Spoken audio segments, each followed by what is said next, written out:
Assalamu alaikum to all my students. My name is Mohsin अमान।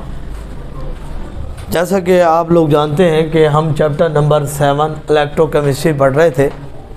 आज new topic हमने start करना है, टॉपिक नंबर 5, ऑक्सीडेशन और रिडक्शंस। ऑक्सीडेशन हम चैप्टर के स्टार्ट से डेफिनेशन पढ़ते आ रहे हैं कि ऑक्सीडेशन की डेफिनेशन क्या थी? लूज़ ऑफ इलेक्ट्रॉन, यानी इलेक्ट्रॉन को जो लूज़ करना है उसको हम ऑक्सीडेशन कहते थे।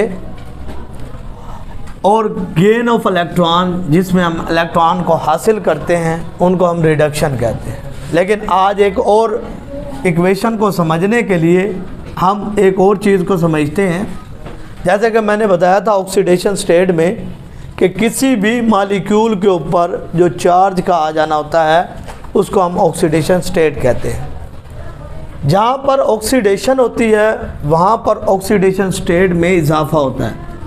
हमने सबसे पहले इसी चीज़ पर फोकस करना है इक्वेशंस को समझने के लिए कि जहाँ पर ऑक्सीडेशन होगी वहाँ पर इलेक्ट्रॉन लूज़ होंगे, और जब इलेक्ट्रॉन लूज़ होते हैं तो उनकी ऑक्सीडेशन स्टेट में इजाफा हो जाता है। और जहाँ पर रिडक्शन होती है वहाँ पर इलेक्ट्रॉन क्योंकि गेन किया जा रहा होता है तो वहाँ पर उनकी ऑक्सीडेशन स्टेट कम होती है। इस चीज़ को ज़रा फोकस करना है। जैसा कि मैं इस इक्वेशन को समझने के लिए कॉपर ऑक्साइड को जब हमने हाइड्रोजन के साथ रिएक्ट कराया तो हमारे पास जो प्रोडक्ट बना वो कॉपर और वाटर का बना। अब देखें, ऑक्सीजन के ऊपर होता है -2 चार्ज और कॉपर के ऊपर कौन सा चार्ज होता है? +2 चार्ज। अब यहाँ पर देखें, जो कॉपर बना है प्रोडक्ट में, इसके ऊपर कोई चार्ज नहीं है, यानी ये किस स्टेट में है? फ्री स्टेट में। ऑक्सीडेशन स्टेट के पहला रूल क्या था कि तमाम एटम जो फ्री स्टेट के अंदर होते हैं वो उनका जो चार्ज होता है वो ज़ीरो होता है। इसी तरीके से ये जो हाइड्रोजन जो रिएक्टेंट के में था उसके ऊपर कोई चार्ज मौजूद नहीं था। लेकिन अब देखें, जब ऑक्सीजन आया उसके ऊपर -2 चार्ज है, तो हाइड्रोजन के ऊपर +1 चार्ज मल्टीप्लाई हुआ तो हमारे पास प्रोडक्ट क्या बना? H2, यानी +2 चार्ज, और ऑक्सीजन के ऊपर -2 चार्ज। मतलब यहाँ पर आप देखें, जो कॉपर पे +2 चार्ज था प्रोडक्ट पे जब गया तो उसके ऊपर कोई चार्ज नहीं है, यानी चार्ज क्या हो गया? डिक्रीज़ हो गया, यानी +2 से 0 चार्ज पे चला गया। यानी जब डिक्रीज़ हो रहा है तो यहाँ पे जो प्रोसेस हो रहा होगा उसे हम कहते हैं रिडक्शन। मैंने इसलिए टॉपिक के शुरू में आपको बताया था कि हमने किसके ऊपर डिपेंड करना है? ऑक्सीडेशन स्टेट के ऊपर। तो अब यहाँ पर देखें, ये +2 से ये 0 चार्ज जो प्रोडक्ट में बना है, क्योंकि ऑक्सीडेशन स्टेट डिक्रीज़ हो रही है, डिक्रीज़ होने की वजह से इसको हम क्या कहते हैं? रिडक्शन कहते हैं। अब यहाँ पर देखें दूसरे कंसेप्ट में, तो हमारे पास जो हाइड्रोजन था रिएक्टेंट में, उसके ऊपर चार्ज मौजूद था, नहीं चार्ज मौजूद था क्योंकि वो फ्री स्टेट के अंदर था।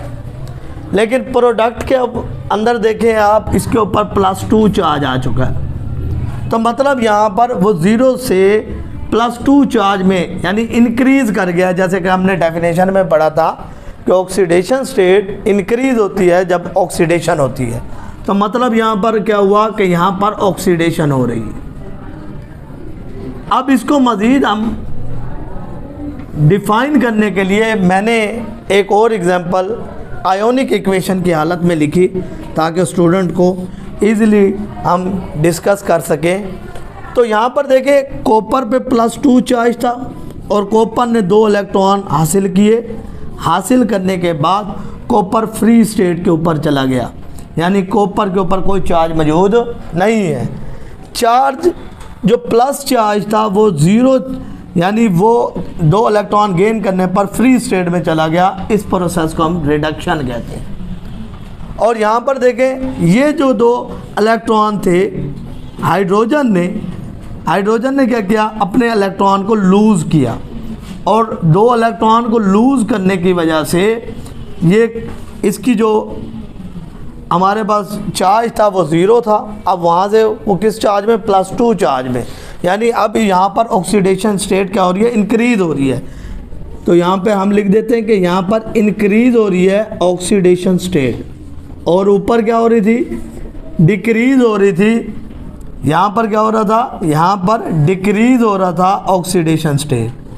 तो डिक्रीज़ ऑक्सीडेशन स्टेट शो करेगा किस चीज़ को, रिडक्शन को, और इंक्रीज ऑक्सीडेशन स्टेट शो करेगा ऑक्सीडेशन को। बात समझ आ गई। अब हमने एक और टॉपिक इसी के मुतालिक, जो एक और इक्वेशन है जिसको समझने की कोशिश करनी है, इसे हम कहते हैं डिस्प्लेसमेंट मेथड। डिस्प्लेसमेंट मेथड हम यूजुअली इस्तेमाल करते हैं मेटल्स के लिए। किन के लिए इस्तेमाल करते हैं, मेटल्स के लिए। जब हमारे पास कोई मेटल्स मौजूद हो तो उनके लिए हम जो रिएक्शन शो करते हैं उसे हम कहते हैं डिस्प्लेसमेंट मेथड। अब डिस्प्लेसमेंट मेथड क्या है कि जैसे मैंने कॉपर सल्फेट लिया और उसको जिंक के साथ रिएक्ट कराया। यहाँ पर देखें जो जिंक है ये मोर रिएक्टिव होता है। दोनों मेटल हैं, कॉपर भी और जिंक भी, लेकिन जिंक जो होता है वो मोर रिएक्टिव है कॉपर की निस्बत। तो जिंक ने क्या किया, जिंक ने जल्दी से रिएक्ट किया को सल्फेट के साथ। सल्फेट के साथ जब रिएक्ट किया तो क्या बनाया, जिंक सल्फाइड बना दिया। अब देखो सल्फेट के ऊपर चार्ज होता है -2, तो इसी तरीके से कॉपर के ऊपर चार्ज कौन सा होगा, +2।